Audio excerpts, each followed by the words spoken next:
welcome back to the channel. It's your boy Fanon, and in this video, we are going to be in the 135-pound division where Floyd Mayweather Jr. CEO was going in on people telling a bunch of lies about Gervonta Tank Davis. Mainly one lie as it relates to Terence Bud Crawford and also Bob Arum, because we're gonna hit these two subjects because they both related to Gervonta.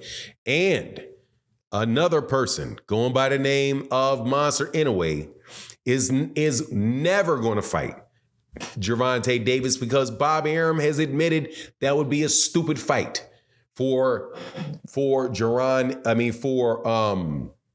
Monster Inoue to take, which is real ironic, seeing as Bob Arum acts like he's not the one standing in the way of fights. But let's talk about that in this video.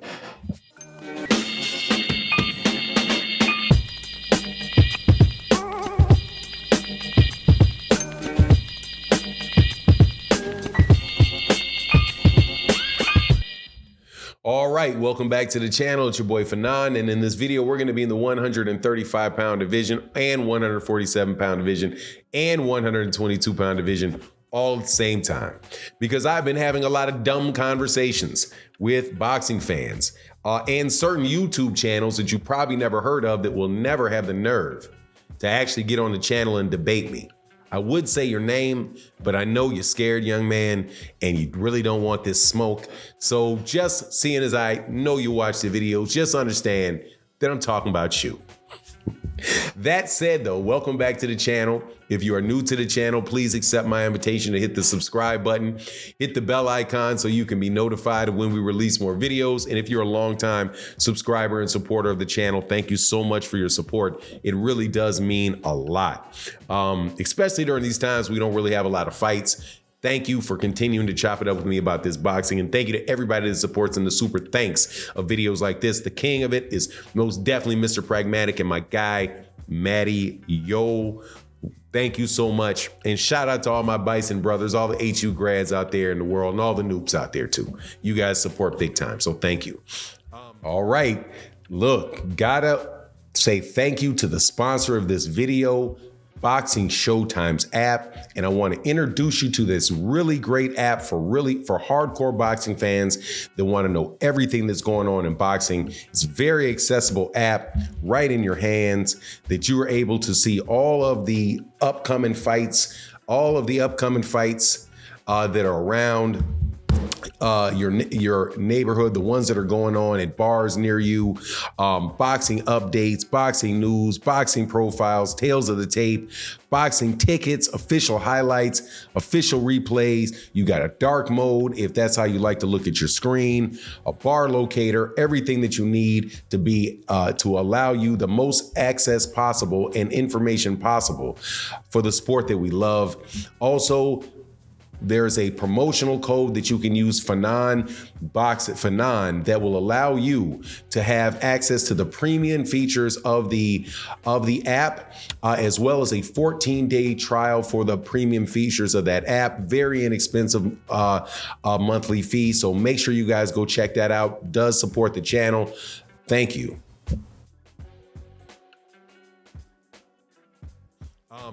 Gervonta Davis is getting lied on out there in the media. There are people who are, unscrupulous, they lack scruples. Basically, they are morally, I wouldn't say morally bankrupt, but ethically highly suspect.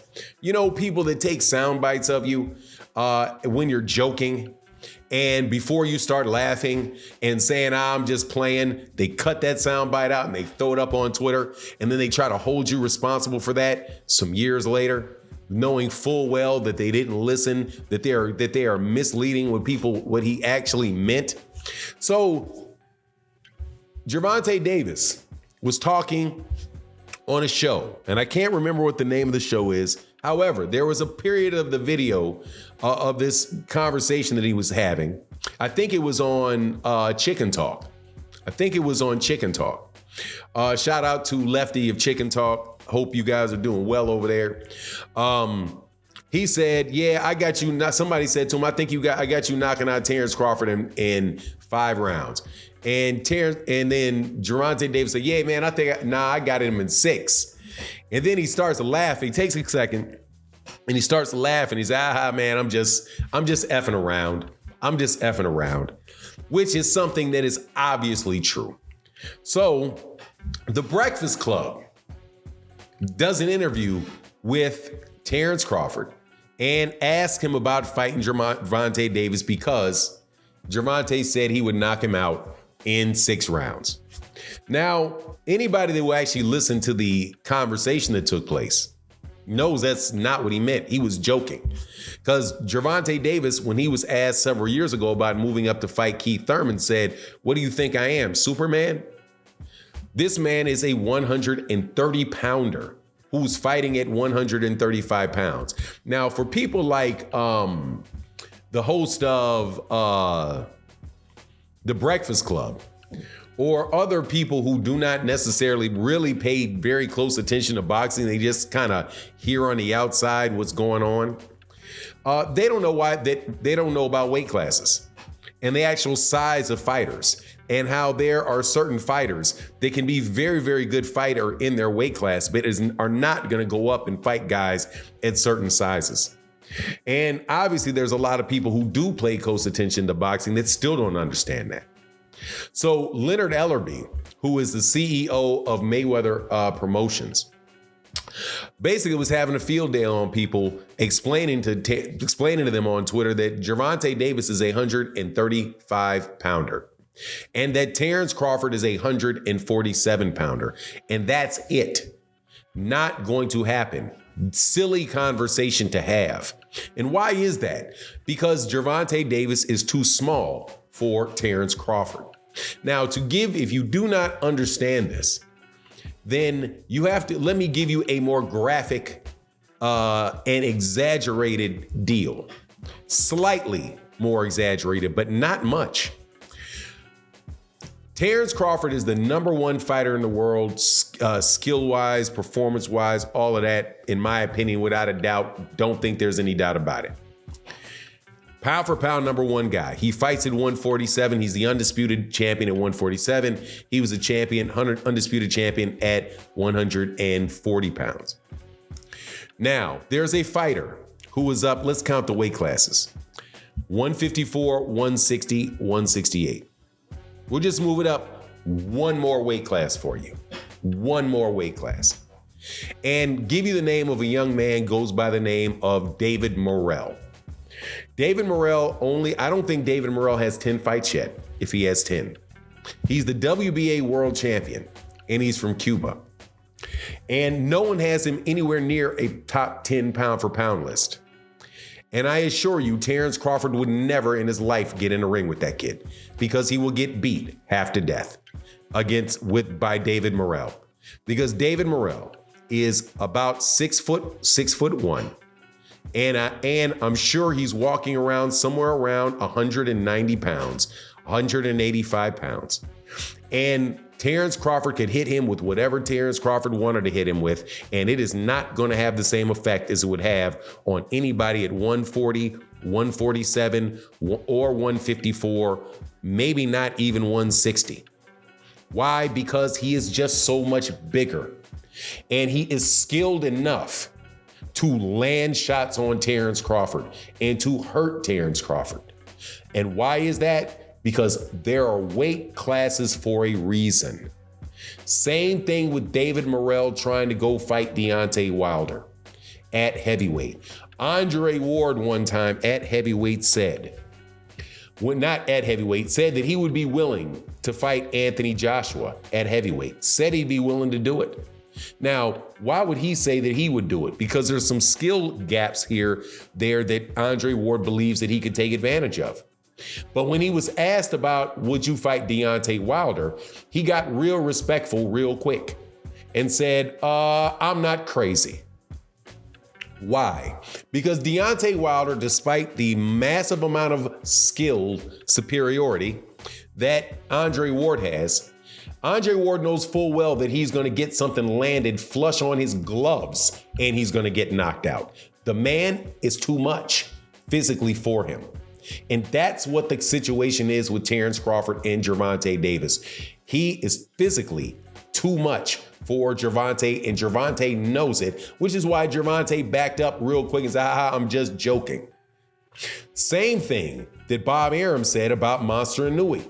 Somebody that just 2 weeks ago, a whole bunch of people were amped up about seeing Gervonta Davis fight, and I said it then. I don't know why you're asking for this. Monster Inoue will get killed by this man. Why? Because he's too small. The things that Monster Inoue can get away with doing against Steve Fulton Jr. and people at 118 pounds is not going to get away with doing it with Gervonta Davis, who really is a natural 130 pounder, but hits so hard that every single solitary mistake that Monster Inoue lands makes is going to get him concussed. And Monster Inoue probably does not hit as hard as a lot of 135 pounders. So, or guys like Mario Barrios at 140 pounds. There are weight classes for a reason. And a lot of these conversations are just ridiculous and really show people's lack of boxing perspective, let me put it that way. And these are things that boxing fans can see. Okay, just like you don't have to be a world-class basketball player or basketball coach to recognize when somebody sets a pick, or to recognize, look, man, this guy is 5'9", this guy is 7'3". He's not going to be able to stop him in the post. It's all Shaq has to do is go right there, walk back, push little dude back, throw the ball up, turn around, lay it up. It's going to be all day. You need somebody bigger. This is just like if you sit a cornerback and your offensive tackle gets hurt and you say, okay, well, let me bring in my 5'9", very athletic, 5'9", 195 pound cornerback to fill in for him against a guy that is 6'6", 390 pounds. This dude is going to run over him. I don't care what his blocking technique is. He's going to get tossed just like a rag doll. Go. And he's going to hurt that dude right behind him. Some of those things actually matter in athleticism, in athletics, boxing, and other sports. But anyway, that's my take on the matter. You let me know what you think in the comment section. And with that, I'm out. Deuces.